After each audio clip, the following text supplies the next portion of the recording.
Hey everybody, welcome back to my channel. It's your girl Jen.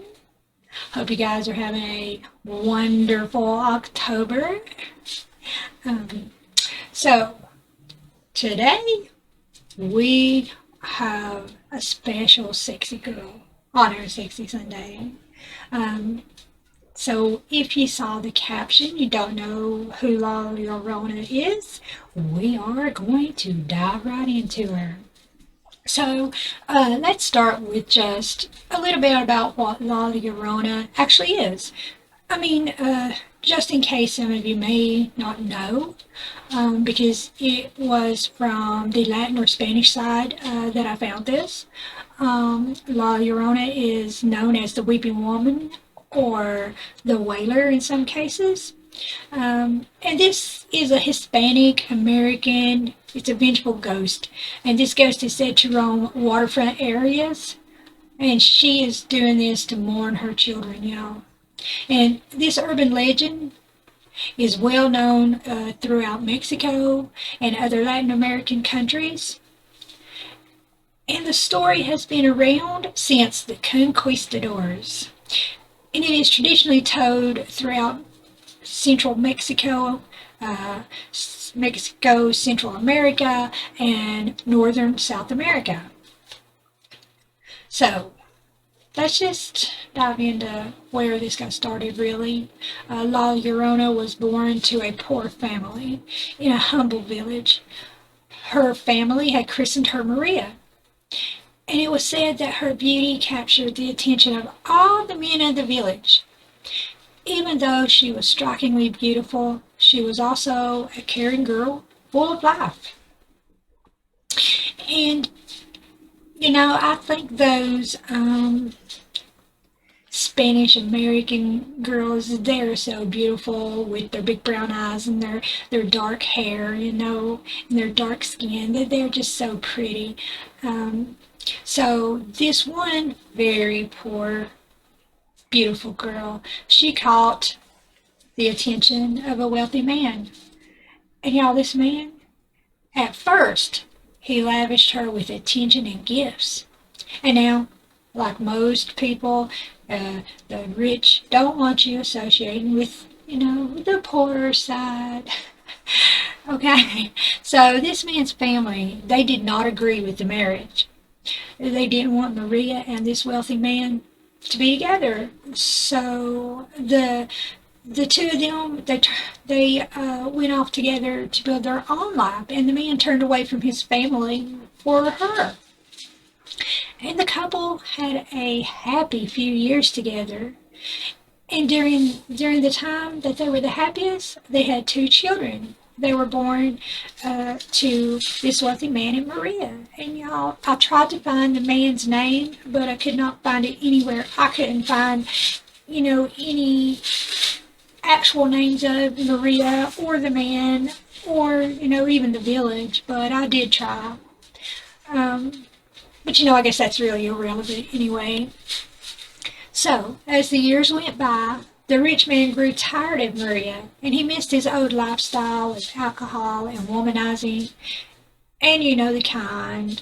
They have lots of money, they're playboys, they chase the women, they can have any woman they want. And this one, he falls in love with this poor girl because she's so beautiful, and he just wanted her so bad. But over time, he grew tired of her. Women get older, their looks change, and he started, leaving her for longer and longer lengths of time, and even leaving her like for several months at a time. And here's the worst part, y'all. He was even threatening to leave Maria for a woman of his wealth and stature. I mean, come on. Money doesn't make everything. Back in the days when this first started, though, I can understand they kept that stuff separate, but love shouldn't have nothing to do with the money. But I don't think that he wanted to leave her because he was the one with all the money. He just wanted to go back to his playboy ways and chasing the women and having all the different women he wanted and the alcohol. And he didn't take the time to think, okay, what's this going to do to Maria? Now, after a while, the man just stopped coming back to see Maria or even their two sons. So Maria was all alone, trying to raise her two boys alone. And now I noticed there are different stories after this part. The first part always seems to be around the same, but now here is where the story kind of differs. Okay? One story goes kind of like this. Maria was still a beautiful woman, and men still found her beauty captivating. So in the evenings, she would put on her best white gown and go out to thrill the local men who still admired her. Now, as you would imagine, it's very hard to go out with two small sons.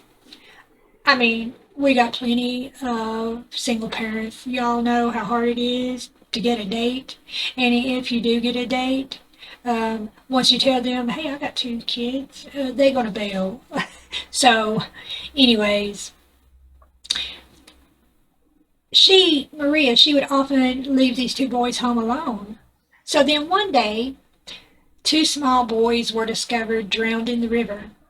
And according to this version of the story, she drowned her boys by just pure negligence.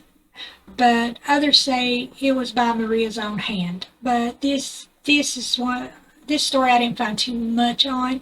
Now the other story goes a little something like this. Now, remember when I was saying the wealthy man just stopped coming back to see Maria? Well, one day she was walking on a shady highway near the river when she noticed a carriage coming by her. And there in the carriage was her husband with an elegant woman whom he just married. The man spoke to the boys, but completely ignored Maria. Now, I would have been angry too. But y'all, Maria was more than that. She flew into a rage and threw her children into the river. Now, we all do things in anger, but throwing your children in the river is a bit extreme. And, I have children too. If I was that angry, I would have threw that no good man in the river, not my children. But as the boys disappeared downstream, she suddenly came to her senses and realized, what she had done and ran down the riverbank to save them. Well, y'all, it was too late. After that, Maria was inconsolable. I guess I would be too if I lost one of my children, but she did it herself. And she began running down the street screaming and wailing with grief. Now the beautiful Llorona mourned day and night. So that's Maria, if you didn't catch on. She wouldn't eat. The only thing she would do was walk the riverbanks in her white gown, searching for her boys, crying endlessly. She continued to roam the riverbanks until her gown was torn and dirty. And since she refused to eat, she grew thinner. She looked like a walking skeleton until she finally died on the banks of the river. Not long after her death, her restless spirit began to appear roaming the banks of the Santa Fe River when it got dark. This became a curse of the night, her weeping and wailing, and people began to be afraid to go out after dark. And it has been said that she has been seen drifting between the trees along the shoreline in her long white gown, or even floating on the water's current with her gown spread out on the water. Many people would see her walking along the riverbank, still crying for her children after dark, so they no longer spoke of her as Maria, but instead, La Llorona, or the weeping woman. And I've got a quote here I pulled out of a book. It's out of Florentine, and some of these words are hard for me to say, Florentine Codex. But anyway, the quote goes like this. Often was heard a woman weeping, crying out loudly. Did she cry out at night?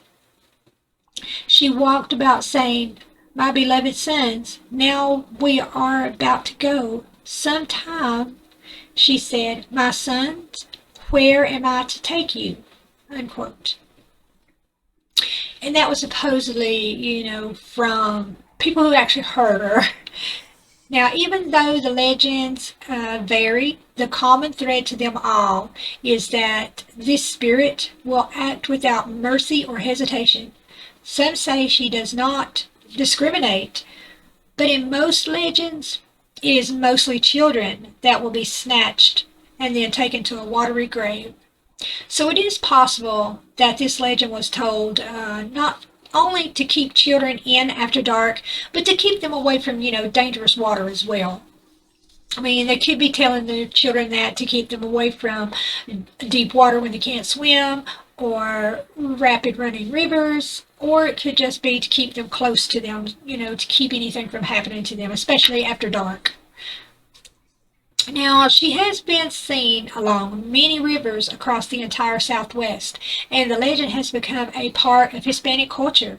The rivers where she wanders has grown wider as the Hispanic people travel, and La Llorona has been seen as far north as Montana on the banks of the Yellowstone River. Now, it has been said that La Llorona will follow the Hispanic people and will always be with them, following the many rivers, and many of these people fear the dark and pass the legend from generation to generation.